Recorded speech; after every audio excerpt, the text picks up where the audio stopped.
But how many people have heard of companies that have a lot of diversity training, but they still have diversity backfire? By a show of hands. It happens often, right? Well, there's a lot of research that shows that a lot of diversity training we've been doing has been wrong. Starting out in the 80s and 90s, it was kind of like just sessions to bash white males, to now where it's like a check the box. They look at a survey to find out, okay, I know what sexual harassment is, I know what diversity is and discrimination, but there's no way to put it into practice, right? So the Harvard Business Review came out. I can't remember the year of the article, but they did some of the researchers. They talked about some of the research that they did and showed that there are two different types of exercises that you can do in diversity training that are very effective. And they're empirically effective, where up to as much as 9 months after training, the attitudes, pro-diversity attitudes, remain and they're stabilized.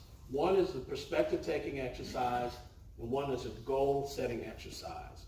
So what we mean by perspective-taking is that it's kind of like a project in empathy building. And it's very simple. During your diversity training, what you do is you ask your employees to write down and imagine what challenges they might face or how they might feel if they were a minority or women working in the organization. That's simple. To kind of have them step in someone else's shoes.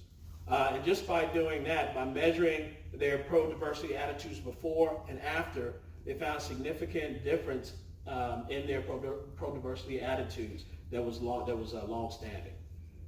The second exercise is goal-setting exercise. So to reinforce these new attitudes and values and beliefs among your employees, the second step is then to ask employees, write down some goals or some policies that you would put in place in order to enforce or create a culture of diversity.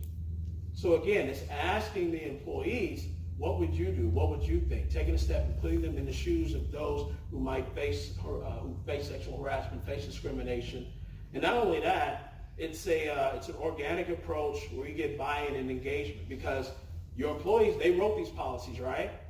And so then, if you take an approach, you take the policies and share it back with your workforce and then discuss it, it's not anything that's going to be foreign to your employees. It's something that they're more willing to accept and be on board with. And something else that's important in these goal-setting exercises, it gives people an opportunity to think about things before they encounter them. So when you think about, how would I behave in this situation? How do I want to make sure that I communicate with different types of people and make sure that I'm keeping in mind my perspective versus their perspective. When you think about those things before you're in a situation where you have to act on them, then you have a little bit more agency and you can rely on what you've already thought through and the reasons that you think about these things and then act accordingly.